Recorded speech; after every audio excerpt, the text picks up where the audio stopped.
Welcome to PNG Pulse. Today we bring you exciting and historic news for Papua New Guinea.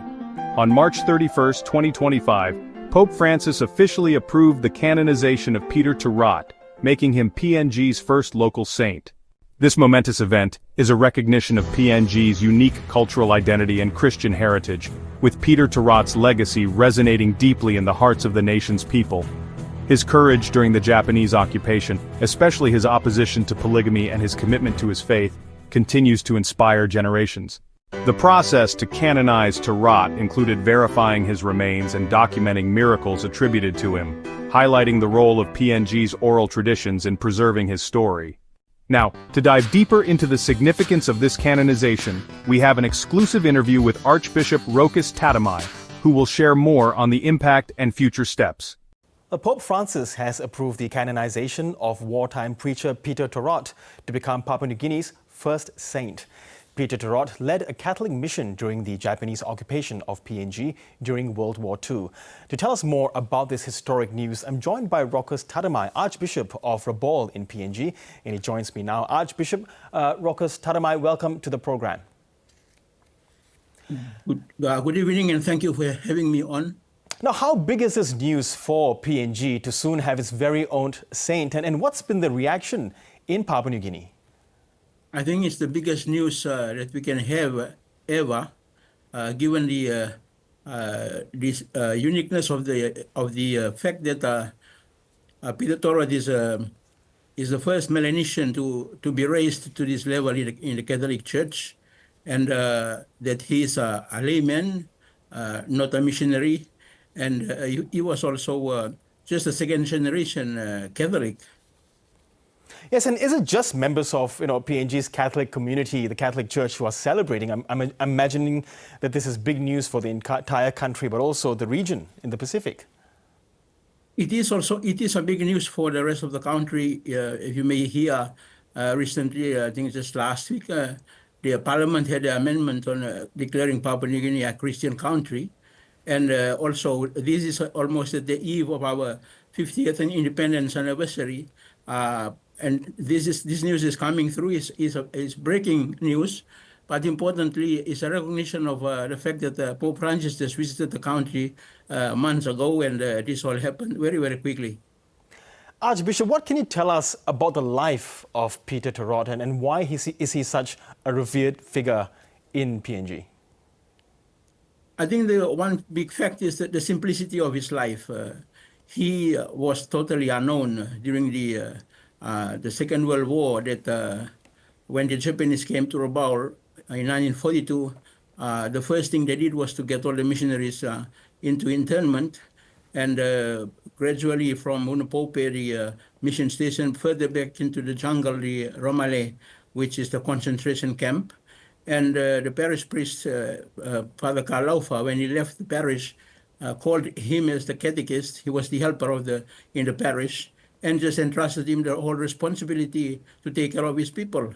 And that's what he did. He moved around during the time of the war, visiting communities, praying with them, encouraging them. I think the biggest test came when the Japanese were seeing that they were losing grip from the Allies. They decided to win local support. They called all the chiefs and told them that it was okay for them to return back to polygamy. And that was the greatest test that Peter Torot has to stand against, to saying that we cannot just defy Christ's teaching. We have to remain faithful to the sacrament of marriage, one man, one woman, for the sake of family and stability. And that cost his life.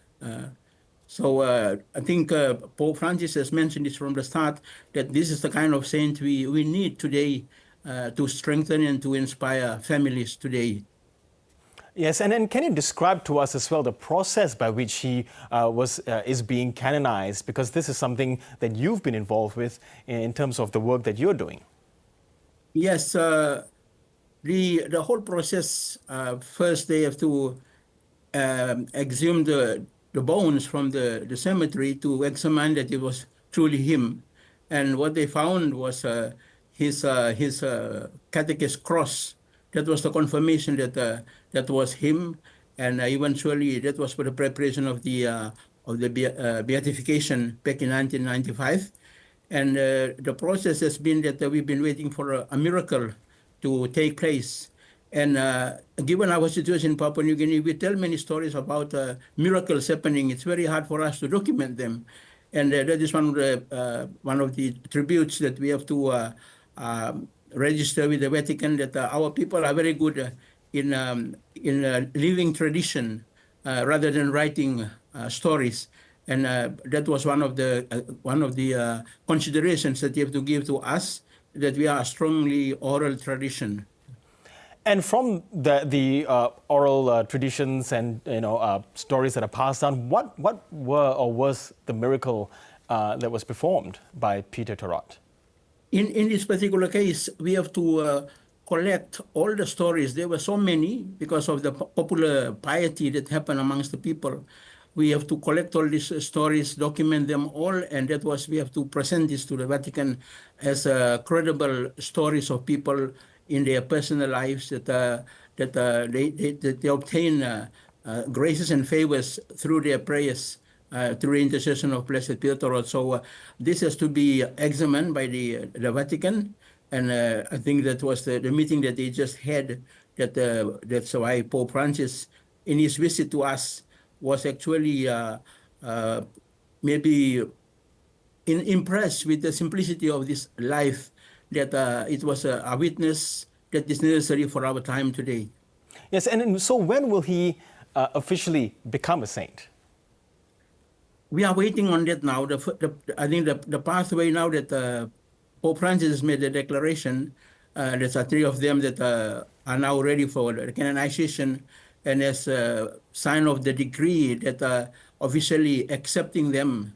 And then it will be a matter of announcement from the Vatican to us what will be the date and what will be the time. So everybody is just now waiting. That will be the formalities that we will be just waiting for. But the biggest thing is going through the process to, putting the fact that Peter Torot did witness his faith, especially amongst the trying times, and the missionaries were the first to acknowledge the fact that while they were not there, he was working amongst these people, and when they returned, they found out that he was no longer alive. He was already buried, and that's when the story started to grow.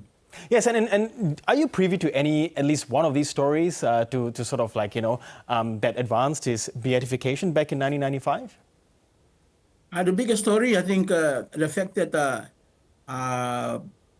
the challenge was really, my grandfather is the elder brother of Peter Torot, and when the Japanese allowed the polygamy to take place, my grandfather, including the chief, they were the elders in the village, both took second wives.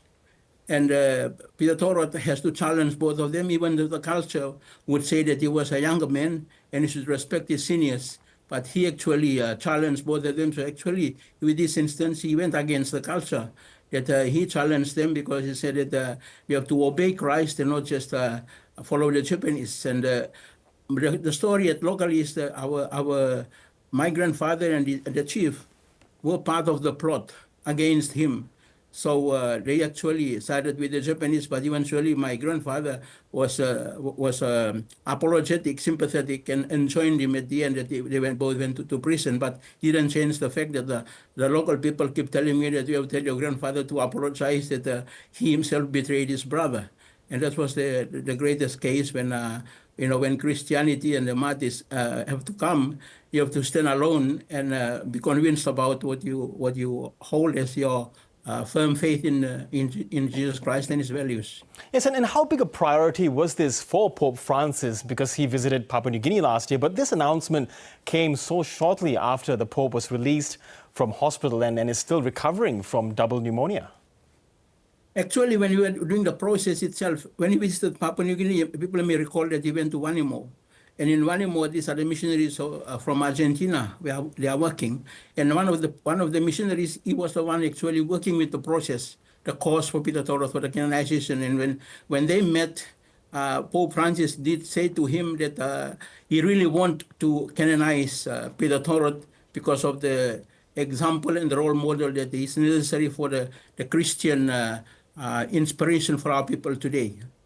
Okay, Archbishop Rochus Tatamai, thank you very much for telling us more about the man who will become Papua New Guinea's first saint. Thank you so much for speaking with us. And thank you very much for having me on your program. What are your thoughts on Peter Torot's canonization? Comment below. Don't forget to like, share, and subscribe to PNG Pulse for more updates on this historic moment.